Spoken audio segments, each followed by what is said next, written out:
Bienvenido, Elvis. Bueno, muchísimas gracias, Napoleón, por esta oportunidad de estar aquí contigo compartiendo todo lo que tiene que ver con el cinetismo y el neocinetismo. Gracias a ti, Elvis. Mira, antes de comenzar la entrevista, cuéntanos quién es Elvis Joan Suárez. Elvis Joan Suárez es un artista cinético y compositor que, vamos a decirlo así, sintetiza esas, esas dos artes, tanto la música como el arte plástico. Tú eres músico y esa música está en ti desde cuándo? ¿O eres primero artista plástico? ¿O cómo fue ese desarrollo? El desarrollo, como todo músico, comienza desde temprana edad, vamos a decir los 4 o 5 años. Yo siempre tuve inclinaciones musicales, sobre todo en los instrumentos de cuerda, el cuatro, la guitarra, y prácticamente yo comencé fue como músico. Después fue que me desarrollé como artista plástico, pero al principio fue como músico. Cuando escuché un concierto del maestro Alirio Díaz, quedé impresionado, tendría yo como unos 8 años, 9 años, y desde ahí quise dedicarme completamente a la música y sobre todo a la guitarra clásica, la guitarra de concierto. Ok, o sea que siempre estuvo en ti desde muy temprana edad esa inclinación artística. Es lo que me transmite, ¿cierto? Sí, sí, la parte musical sobre todo al inicio más que la plástica. La plástica vino después con el desarrollo musical. ¿Y de dónde eres, Elvis? ¿De qué parte del mundo eres? Yo nací en Caracas, pero mi padre era comerciante en aquella época y pues estábamos siempre de ciudad en ciudad en Venezuela. Okay. Entonces vivimos un tiempo en Valencia, un tiempo en Maracaibo, un tiempo en Puerto Ordaz, Puerto La Cruz. Bueno, casi que recorrimos toda Venezuela. Okay. Hasta que nos afincamos en San Cristóbal, porque mi mamá es de San Cristóbal, Táchira. Okay, Y pues aquí pues el tiempo que más hemos durado. Sí, y la otra parte de mi vida, después que me casé, pues viví 15 años en Barquisimeto. Y estoy de vuelta nuevamente en San Cristóbal. Mi taller está en San Cristóbal. Estás en San Cristóbal. Ahí en Barquisimeto puedes Sí, desarrollar el tema de la música. Entiendo que hay un conservatorio de música bastante importante. sí, prácticamente mis estudios musicales, en parte, en mitad, fueron hechos en Barquisimeto. Allí fue donde me gradué de guitarrista clásico. Eh, y también estudié composición con uno de los grandes maestros de la composición latinoamericana, que es el colombiano Blas Emilio Tertúa. Ahí tuvimos oportunidad de compartir con él y hicimos varios cursos y varios encuentros musicales con este gran compositor que tuvo la oportunidad de estudiar con varios compositores de la avant-garde del mundo, como el caso de Xenakis, Messiaen. También estuvo sobre todo con los compositores norteamericanos. Es decir, era un maestro completo porque había estudiado se había metido dentro del mundo de esos compositores contemporáneos del siglo XX, vamos a decirlo así. También estudió con este maestro, pues estudió también con Dalla Piccola, el famoso compositor italiano, Luciano Berio. Eh, También estuvo con Luigi Nono. Dime algo, yo escucho esa gran influencia que has tenido con los maestros y en las artes, ¿qué maestro consideras que haya influido en ti? A nivel del arte plástico, eh, prácticamente comencé con el abstraccionismo geométrico. Okay. Casi todos los maestros de la geometría me comenzaron a interesar, eh, comenzando por Mondrian, los básicos, vamos a decirlos así, Mondrian, eh, Augusto Hervin, y ya después con los ópticos en el caso de Vasarely. Y ya en el caso de los cinéticos, bueno, los artistas latinoamericanos y sobre todo los venezolanos, en el caso del maestro Jesús Soto y el maestro Carlos Cruz Díaz. Pero prácticamente al principio fue abstraccionismo geométrico, sobre todo porque en Barquisimeto hay una gran influencia del arte geométrico, con Esteban Castillo, por ejemplo, y Rómulo Contreras. Y claro, el ver las obras de ellos en Barquisimeto también me impresionó bastante. Sobre todo porque veía que el cinetismo tenía las opciones visuales, pero no tenía las opciones a nivel de sonido. Y bueno, vamos a decir, la investigación mía comienza realmente es con el sonido, tratando de que las partituras, en el caso como yo soy compositor, que las partituras pues, no solamente gozaran de ser escuchadas, sino también de ser vistas. Allá iba a ir, ¿no? Te me adelantaste un poquito, porque allá iba a ir, ¿no? Pero cuéntame, antes de entrar en ese tema, que es lo que realmente quiero, donde hagamos profundidad, y porque es súper interesante tu visión y tu aporte. ¿Hay algún escritor o alguna teoría, además de las que ya me mencionaste, que haya influido o haya movido en ti alguna fibra y te haya puesto donde estás? ¿Algún escritor o alguna literatura? Bueno, desde pequeño siempre tuve la intuición, o vamos a decir así, la visión de que todos los objetos tenían un tipo de sonido. O sea, una mesa, un mueble, cualquier objeto tenía sonidos. Y eso comenzó a llamar la atención en mí. Leí una frase de Goethe que decía: la arquitectura es música petrificada. Y desde allí comenzó vamos a decir así, me picó ese gusanito, ¿no? De que, bueno, leí esa frase y conseguí alguna literatura, sobre todo basada en la arquitectura. A mí me gusta mucho la lectura de los arquitectos. Y sobre todo comencé a leer, por influencia también del gran compositor Yanis Xenakis, que fue arquitecto y músico, los libros de Le Corbusier, y sobre todo el Modulor 1 y el Modulor 2, que prácticamente de allí es donde parte el estudio de mi obra. Porque todo, es decir, la medida, la escala que él utilizaba era la del ser humano, es decir, del hombre con la mano alzada, y que esa medida era de 2,26 metros. Y yo comencé a experimentar diciendo, bueno, el maestro Xenakis componía música, por ejemplo, no en papel pautado, en papel pentagramado, que estamos acostumbrados los músicos, sino que ya estos compositores comenzaban a componer en otro tipo de soporte. Y en este caso el soporte de Yanis Xenakis era un papel milimetrado. Revolucionó la música en ese nivel, porque ya no era un compositor netamente emocional, sino era un compositor también científico. Y eso también me llamó mucho la atención, en el sentido del arte y la arquitectura. A lo largo de todo este tiempo, de mis estudios, he coincidido en eso, ¿no? En que este tipo de mente de artistas que nos hemos desarrollado, somos muy parecidos al científico. Sí, sí, porque no es que no haya emoción, sí hay emoción, pero vamos a decirlo así, es un poquito más consciente el trabajo que nosotros realizamos como artistas cinéticos. Ahora, fíjate, ¿cómo es el proceso creativo de Elvis Johan Suárez?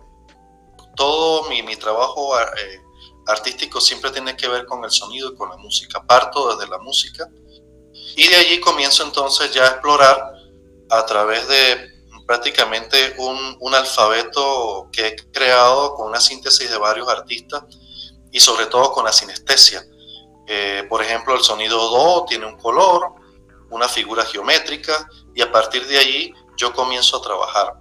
Sobre todo trabajo con el contrapunto. El contrapunto en música es un elemento básico de la música, donde varias voces van sonando a la vez y esas voces van creando una obra musical. Entonces, por lo menos lo que tengo aquí al fondo, esta obra que está acá, esta es la cámara. Esta obra que vemos acá es eso, un contrapunto sencillo de 3 voces. Entonces, aquí tenemos una primera voz, ¿sí? Aquí tenemos una segunda voz y una tercera voz. Si nosotros pasamos eso al pentagrama, eso pudiese ser aquí el bajo, un bajo, una voz de contralto y aquí una soprano. Entonces, y cada cuadrito de eso que vemos allí es una nota musical. Entonces, prácticamente mi obra se basa en el sentido estético de la música, es una partitura. En estos días hice una exposición en Barquisimeto, una individual, y un coleccionista me preguntaba que cómo era posible que un músico interpretara eso. Yo le digo, no, hay unos códigos modernos que ya los músicos a través del estudio, ya sean superiores o maestría, conocen ciertos códigos con los cuales ellos pueden ver eso y lo pueden interpretar. Y pues como ese día se hizo unos estrenos de obra, invité a uno de esos músicos que estaban por allí y le dije por favor que tocara una de esas obras. Y claro, el coleccionista quedó perplejo porque él no se imaginaba nunca que esa obra pudiese ser interpretada por un músico. Sí, la síntesis de mi obra es que es una partitura cinética. Eso es mi obra, una partitura cinética. Ok, déjame hacer un paréntesis porque estamos en Venezuela, sobre todo, y ahora con los venezolanos esparcidos por el mundo, estamos acostumbrados a escuchar que el maestro Soto, el maestro Cruz Diez, son prácticamente los dueños del cinetismo. Sin embargo, esa afirmación no es tan cierta. Quienes estamos en este mundo y llevamos tanto tiempo, nos hemos encontrado con muchos otros artistas, incluso antes que ellos. Lo que pasa es que ellos pues tuvieron un momento también de país en donde se pudo mostrar esa inmensidad que se daba en ese entonces. Pero fíjate tú, algo que quiero dejarle claro a las personas que nos ven. Elvis en este caso nos está demostrando, es lo que estoy percibiendo, que su obra, además de gozar de una estética y de caminar por unos lineamientos correctos ¿en qué sentido? No que sea correcto para mí o para él, me refiero a la historia del arte. Todo tiene un sentido, es decir, no el arte, este tipo de arte, sobre todo, además de que es muy emocionante, sobre todo uno como artista lo vive y lo transmite en la obra, responde, quiero decir, a ciertos lineamientos que se han llevado anteriormente. Por eso es un estudio y no es que Elvis quiso poner un cuadradito en tal sitio y se le ocurrió que fuese de tal color o negro, no. Todo responde a algo, todo responde a un porqué. Entonces, lo que hace aún más interesante tu propuesta es que no solo muere en la pared, no solo muere en un pedestal, es un ícono, ¿no?, que te lleva a una dimensión real y verdaderamente abstracta como lo es la música. Entonces, cuando uno oye neocinetismo musical, ay no, pero es que el cinetismo ya yo lo conozco. Entonces hay gente como que es bien celosa con el tema del cinetismo y fíjense lo interesante que hay detrás de eso que nos plantea en este caso Elvis ahí con su obra de arte. Es una extensión, yo lo veo como un ícono a algo más, ¿no?, que además es infinito. Por eso te interrumpo para hacer esta aclaratoria, para invitar a las personas que cuando vean un trabajo y esté esa palabra cinetismo o cinético, si bien la referencia los va a llevar a estos maestros que mencioné, tómense un momentito, tómense un tiempo para leer, para investigar sobre el artista, porque de ahí parte que se forme el coleccionismo real y el coleccionismo que pueda permitir no solo construir económicamente un respaldo, sino poder incentivar a los niños, ¿okay?, que hoy día la juventud está bien distraída, pero el coleccionismo debe empezar desde muy joven en el ser humano, apreciar el arte, apoyar al artista digamos, contemporáneo o de su época para que esto pueda realmente volverse cultura. Entonces, Elvin, ahí quiero hacerte otra pregunta en el mismo tono. ¿Qué colores marcan o influyen la paleta de tu obra? Pues mayormente Napoleón es dependiendo, vamos a decirlo así, de la música.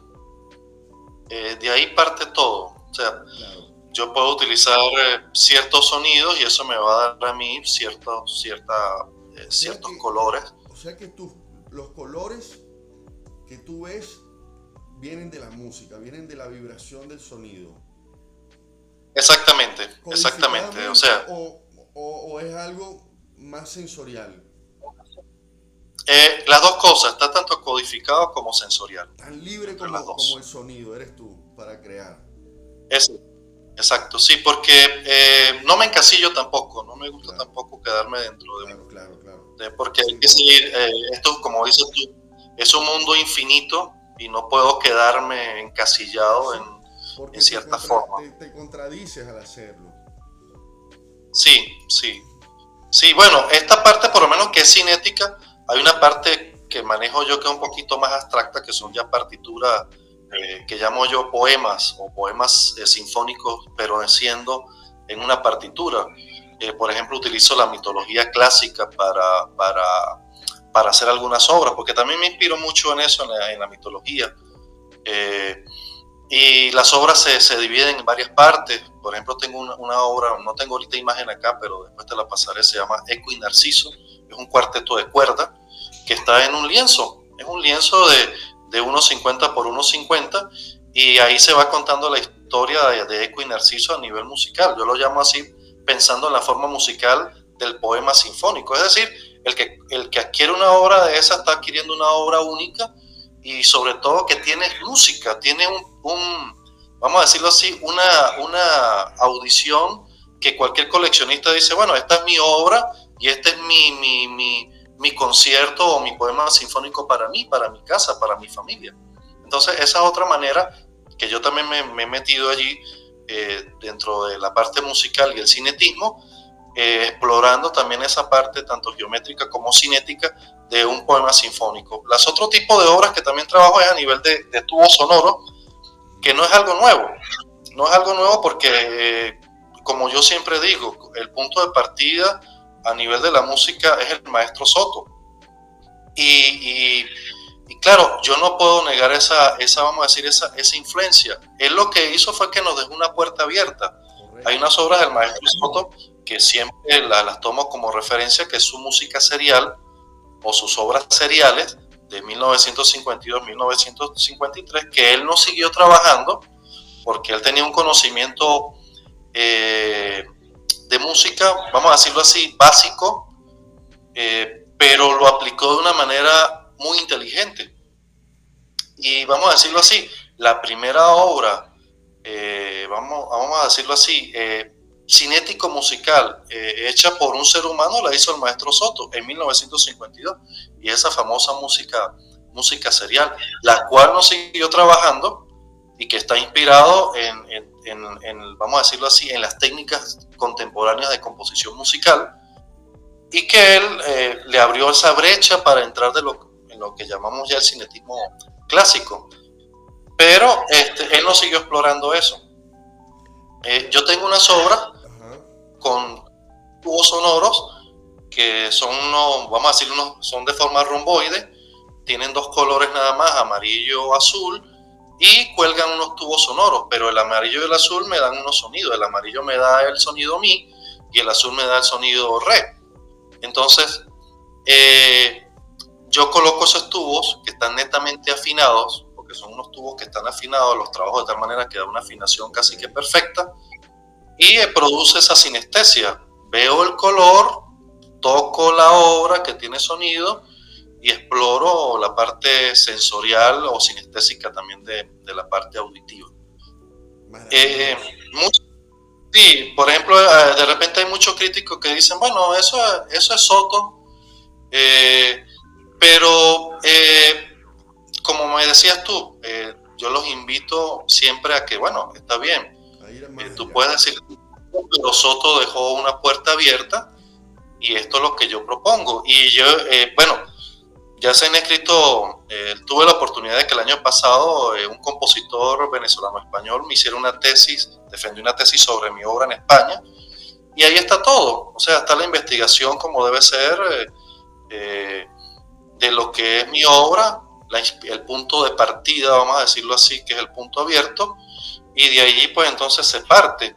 Igualmente también tengo ensayos donde he escrito detalladamente, parte por parte, cómo yo desarrollo una obra. Lo que pasa es que a veces sucede que el crítico musical es ciego, porque no ve las obras plásticas, y el crítico plástico es sordo, porque no escucha obras musicales, solamente ve. Es lo que te iba a decir, ¿no? Tú dijiste algo que lo menciona Soto en un libro de una conversación que tiene con una persona, y él dice exactamente que él deja una ventana abierta para que otros como él atraviesen por ella, ¿no? Elvis, ¿hay alguna anécdota que te venga a la mente, que hayas vivido como artista, que nos puedas comentar? Sí, tiene que ver sobre todo con la parte también musical, ¿no? Pues yo tuve la oportunidad de compartir mucho con el maestro Alirio Díaz, que bueno, cuando yo tendría unos 15 años, 14 años, pues uno de mis sueños, además de conocer a muchos artistas venezolanos, era conocer al maestro Alirio Díaz. Y bueno, se me dio la oportunidad un viernes, me acuerdo, 1 de agosto del 95 o 96, no recuerdo ahorita. Y fue una tarde, estaba él allí como una persona común y corriente, con su guitarra y tocando los grandes valses venezolanos y sobre todo El Diablo Suelto, que es una de sus obras más icónicas, ¿no? Y sí, y claro, éramos 10 muchachos. Estaba mi esposa también, que es guitarrista, y estábamos allí compartiendo con él, uno de los mejores guitarristas del mundo clásico, allí en un pueblo del Táchira que se llama Santa Ana del Táchira, y estamos allí compartiendo con él y con esa humildad que lo caracterizaba, y eso pues de verdad que me impresionó mucho. Y después, años después, pues tuve la oportunidad de ver clases con él asiduamente, siempre estábamos comunicándonos, tanto mi esposa como yo fuimos prácticamente discípulos del maestro Alirio Díaz a nivel de la guitarra, y alcanzamos cierto nivel, vamos a decirlo así, cierto nivel guitarrístico a través de sus enseñanzas, junto a otros maestros, claro, pero vamos a decirlo así, él era el pilar, ¿no? Y él decía, cuando uno iba a clase, él decía, no, claro, no lo decía de manera despectiva, él lo decía era por la experiencia, ¿no? Él decía, bueno, su profesor del conservatorio puede ser el mejor profesor del mundo, pero yo he dado 500 conciertos. Y claro, es la experiencia, ¿no? Lo que vale en este sentido, ¿no? Porque el hecho de dar clases, lógico, el hecho de dar clases, está bien, tú das la clase, pero no una clase magistral como él la daba, porque claro, tenía derecho a decirlo. Correcto. Daba no sé cuántas vueltas pudo haber dado en el mundo dando conciertos, y eso claro, me impresionó mucho como persona y como anécdota también de vida. No, que es interesante cómo las cosas están hechas de una medida, ¿no? De una perfección tal, cómo te consigues con él casualmente, y tiempo después esa mente tuya que atrajo y creó esa situación la vuelve realidad, ¿no? Es fabuloso. Por eso te quería pedir también, ya para finalizar, si puedes darle algún consejo, algún aporte que le quieras dar a estos artistas emergentes, a los artistas nobles, y por qué no a los artistas que de algún modo ya han caminado por los museos y las galerías. Sí, ante todo, el mejor consejo es seguir su intuición y irse por esa intuición, y sobre todo luchar por ella y irse por unas líneas de investigación. O sea, que no quede todo a la manera emocional, sino que lo escriban si es posible. lo escriban, porque bueno, están los críticos de arte, pero a veces los críticos de arte no nos comprenden a veces. Y es bueno escribir lo que nosotros hacemos. Yo sé que es parte del trabajo del crítico, de repente me estoy buscando enemigos ahorita con esto que estoy diciendo, pero lo ideal es que el artista escriba lo que hace, es decir, su proceso creativo, todo paso a paso, para que tanto el coleccionista como la persona común sepa que tiene una base del trabajo. O sea, ante todo eso, que nosotros los artistas cinéticos debemos tener una base, y esa base nos la da el escribir ensayos, el escribir tesis, el escribir, qué sé yo, algún tipo de escrito donde se describa el proceso creativo. Yo creo que eso es la mejor idea o el mejor consejo que puedo darle a los artistas emergentes, de seguir esa línea. Y bueno, y si hay críticos, mucho mejor, porque concuerda, ¿no? Como lo que yo te decía, este compositor venezolano-español hizo una tesis sobre mi obra, no sabía que la había hecho, me llamó después, me entrevistó y salió esa tesis, pero por mi parte también yo he hecho mis ensayos, donde explico paso por paso lo que es el neocinetismo musical. Porque como dices tú, bueno, neocinetismo musical, ¿qué es eso? ¿Con qué se come eso? Bueno, ahí explico yo realmente, pero de manera sencilla. Neo es nuevo, cinetismo utilizo los elementos del cinetismo, y musical porque lo que veníamos hablando, mis obras son partituras musicales. Eso es lo que es. Eso no lo vas a conseguir tú en Soto, ni en Otero, ni en ningún lado. O sea, es música que está allí plasmada. Son partituras que yo te comenté.